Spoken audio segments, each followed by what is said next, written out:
Germans should heed the warning of one of their most famous socialists, Karl Marx.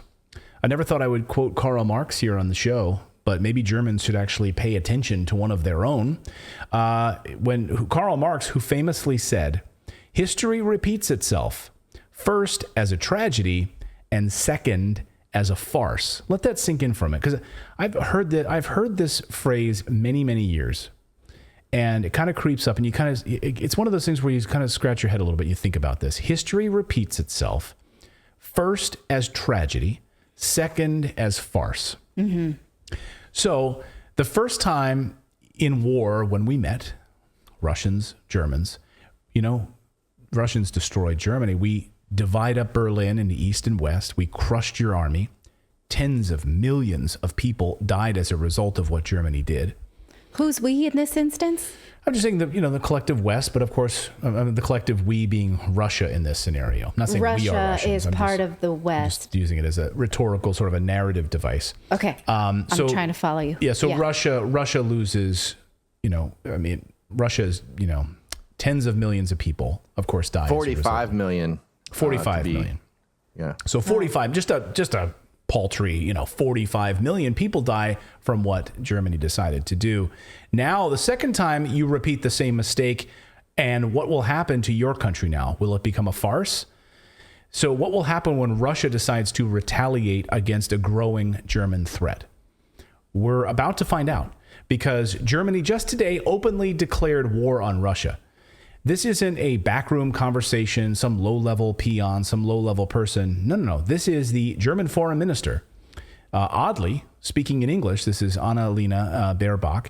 Oddly speaking in English for all the world to hear, even though she was at the Euro Council meeting, which there's no English-speaking country represented at the Euro. So she's speaking in English so we can all hear how she feels about this war, openly declaring that Germany is now at war with Russia. Listen. And therefore, I've said already in the last days, yes, we have to do more to defend Ukraine. Yes, we have to do more also on tanks. But the most important and the crucial part is that we do it together and that we do not do the blame game in Europe, because we are fighting a war against Russia and not against each other. Thank you. Thank you, Madam Minister. She's not speaking, though, only for Germany. She's speaking for all European countries. Yeah. Saying all European countries are at war with Russia. We are in a world war with Russia. We are at war with Russia. Not Ukraine is at war with Russia. We are at war with Russia. Those were her words. And this, of course, many Germans were quick to freak out about this, rightly so. Of course, we've seen a lot of protests across Germany saying down with this, absolutely not. And now they're calling for her immediate resignation. Will it happen? Of course not, because she's a stooge of the deep state. She's perfect for them. Russia responded saying, hey, the ball's in your court now. Want to keep escalating things because this is going to go nuclear. This, of course, is the same nut job who told Germans that she will put Ukraine first no matter what German voters think or how hard their lives get. Watch.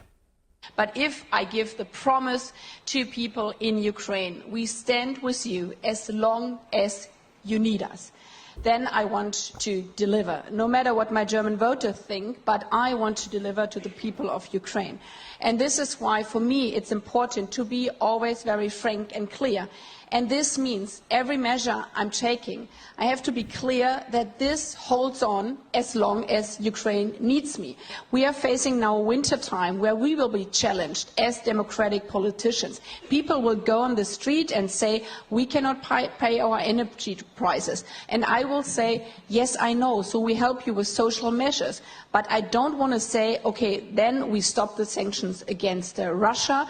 We will stand with Ukraine, and this means the sanctions will stay also in wintertime, even if it gets really tough for politicians. Yeah. So we don't care. We don't care about you, citizens. It doesn't really matter. What we care about, of course, is Ukraine. And she's making a unilateral statement. She's saying, I gave my word. This is what I want. Other people may not want it, but I like the idea of this and I'm sticking with it. It's very self-centered. Yeah. So screw you. It doesn't matter what, you can't pay your energy bills. We're sticking with Ukraine. My voters. I don't care. So Russia fired back. Of course, Putin's ally, Russian President Medvedev, invites Biden and Schultz to stop the doomsday clock ticking. Germans are outraged by this overall, of course. And here's a German response to this. So here's a German who says she has to immediately step down. It's one thing to support an allied country, which I guess is already a stretch of the term, but how could one be that irresponsible when choosing one's words? The most important thing to do is avoid a direct conflict, not to embrace it. German politician Marianne Harder-Kunel says this.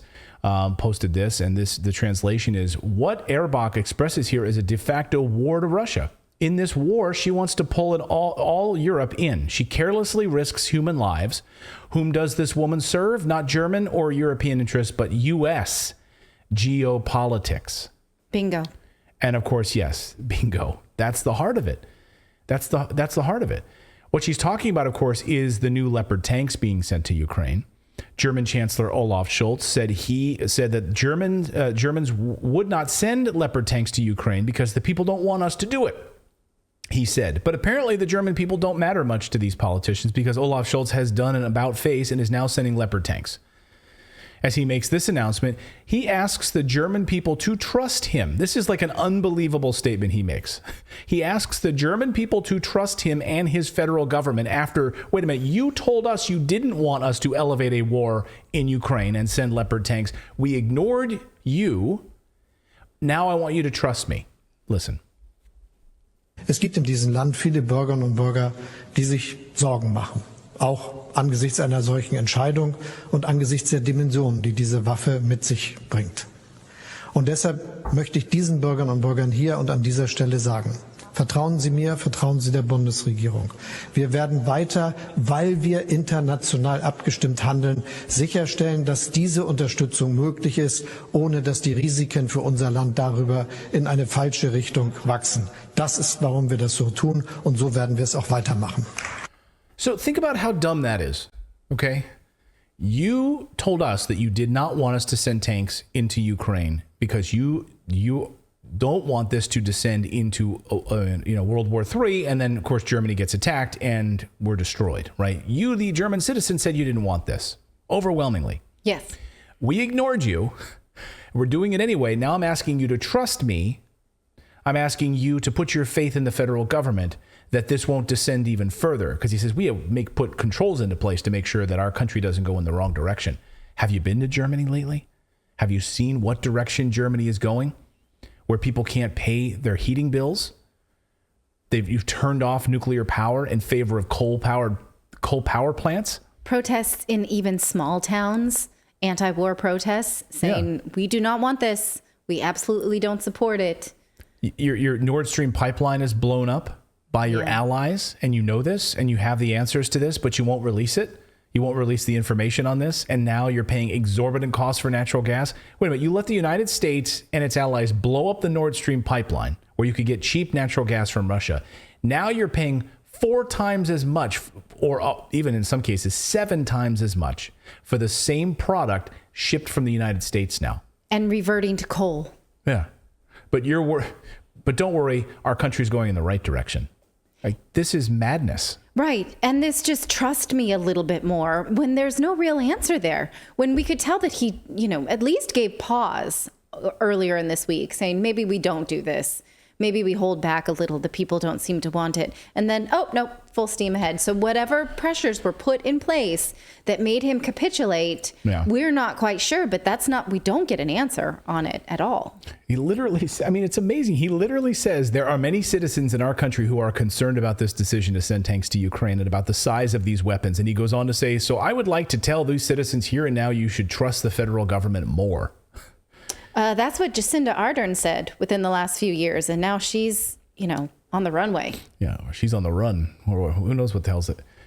She's shopping for new underwear. Russian leaders and media personalities went after Scholz today. Here's just one example from Vladimir Solovyov. Solovyov. He hosts a very popular show in Russia. Watch this. Read the subtitles on this. По-моему, пора послать четкий решительный сигнал, что мы считаем Германию стороной конфликта, и появление немецких танков однозначно приведет к тому, что мы будем считать территорию Германии, военные базы и прочие объекты законными целями.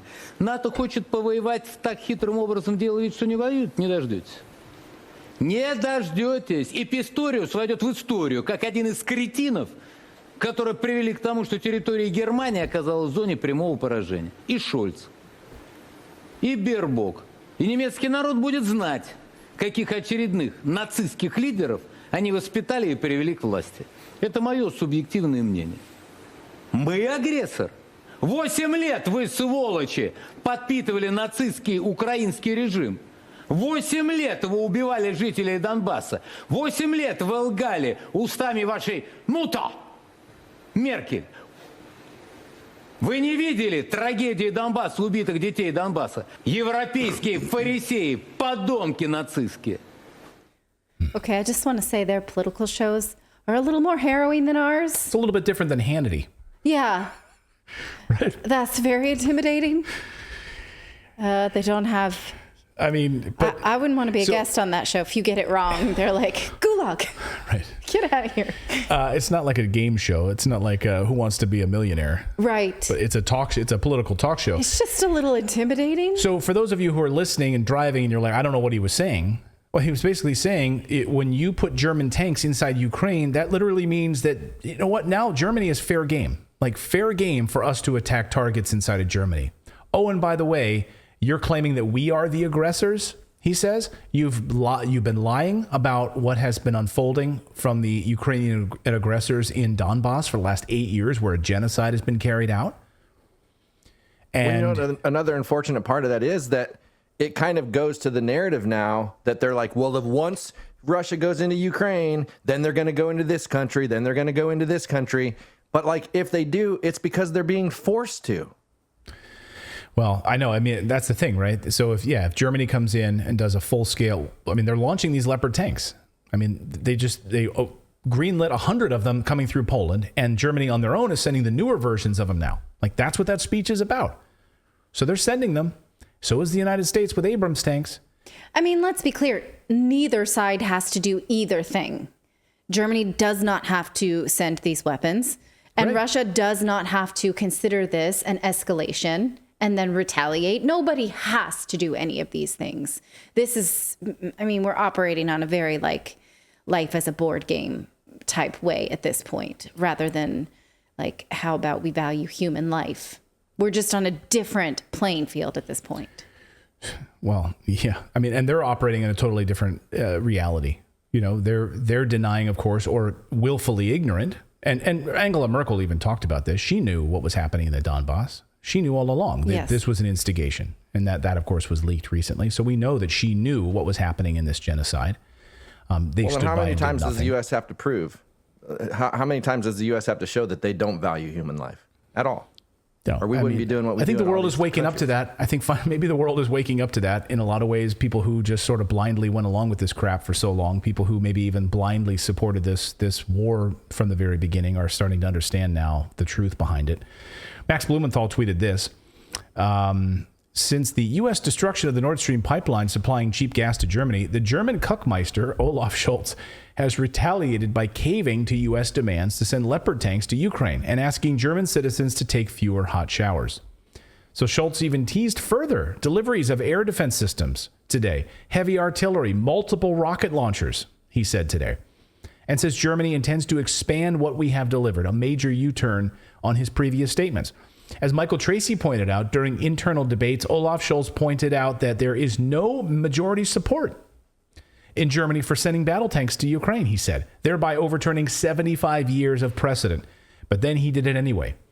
After impatience was reportedly growing in Washington, D.C. Oh no, we can't have impatience growing from Washington. So he caved to Washington once again. Here's Der Spiegel reporting. In yellow, noting that there is no majority support in German polls for tank deliveries to Ukraine. Now, this is one of the most remarkable pieces of video. I want you to watch this. So, Sky News is doing an interview with Zelensky. And Sky News decides that at this moment, we're going to tell you with a huge smile on our faces that America will be deploying a full battle battalion of Abrams battle tanks to Ukraine.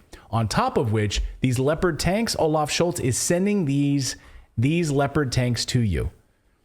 And watch this moment. She gets to break the news. Like, she's so excited from Sky. She's like smiling. Here you go, Vladimir. You're getting your Christmas tanks. Watch. Leopard 2 tanks are coming from Europe. You must be relieved. Ще ні. Щойно. Шольц? Тільки що? У мене з Шольцем буде розмова. Ось зараз прес-секретар сказав, що щойно Шольц, канцлер Шольц, підтвердив, що дасть леопарди. У мене зустріч одразу з ним розмова по телефону одразу після нашого інтерв'ю. Я дуже радий, хочу подякувати Німеччині. Я дякую Британії і дякую Сполученим Штатам Америки за те, що вони прийняли такі рішення. Але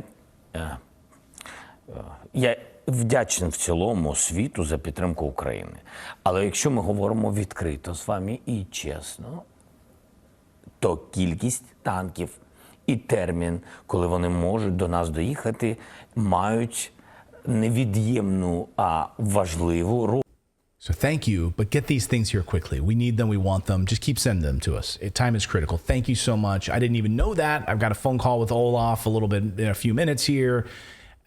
So I didn't know that. Thank you so much for that. That's amazing.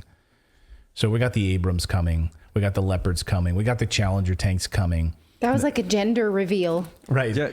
I was going to say she missed her opportunity. She missed her opportunity to be like, just reach under your seat. Right. It's a tank. You got a tank. You got a tank. Just pop this balloon here and we'll see how many bullets come out of it. And that's what you get. And Vladimir, the answer is you are the father. Where's Maury Povich when you need him? The U.S. also today announcing that America will be deploying a full battalion of Abrams battle tanks to Ukraine. Remember when, it just can't, so we're sending all of these tanks, a full battle battalion of tanks, of Abrams tanks. And by the way, who is going to man these tanks? It's not Ukraine. They don't have the experience for it at all. Who's going to man these things? Of course, it will be Americans. It will be Polish forces. It will be British special force. It will be NATO forces who've already been there. And of course, the body bags are starting to stack up. So remember when President Biden said this? The idea that we're going to send in offensive equipment and have planes and tanks and trains going in with American pilots and American crews, just understand, and don't kid yourself, no matter what you all say, that's called World War III, okay? Let's get it straight here, guys. That old expression, don't kid a kidder. We're at war with Russia, and here's the tanks to prove it. So these tanks will show up. We just got reports a few minutes ago that the 100 or so older Leopard tanks are coming in through Poland. Those should be arriving like within the next day or two. And Russia has already said, hey, when these things arrive, they will be destroyed the moment they arrive. So, well, okay. What a way to ultimately thank them for what they did in World War II, you know, the Russians liberating and helping them. Like, right. Thanks for the help, but you know what? Now we don't like you. Right. And these are the same leaders that are telling us that we can't drive gas-driven cars. Right. But marching this weaponry, gas-powered weaponry, straight into battle to be released into the atmosphere. So wait till you hear this upcoming report about electric vehicles. It's going to make you even madder when you realize they want you to walk. Like literally researchers are saying, yeah, EVs are not going to actually get us where we need to go, but you can start walking more often. We're going to build cities for you to walk. In the meantime, though, gas-driven armory, totally fine. Well, and by the way, the Abrams tanks are notoriously fuel. What is the word I'm trying to? Gas guzzlers. Gas guzzlers, but they're fuel incompetent, fuel inefficient. Inefficient. Yeah, they're awful. Absolutely awful. So let's send the Abrams in. You know, you can lecture all of us at the World Economic Forum last week when you literally had a panel where you discussed getting rid of our cars. Like we will take away your cars. Great. So, but we'll send you Abrams tanks to kill some people. So that's All right. our double priorities here. Thank you so much for watching this segment here at Redacted. We are live every day at 4 p.m. Eastern Time, trying to share the stories that the mainstream media will not cover. You should also come over and join our community of Redacted Rebels over at redacted.inc. That's our private locals community where we can share exclusive content that we simply cannot share here on YouTube. Come over and join the rebellion together right now by going to redacted.inc. We'll see you next time.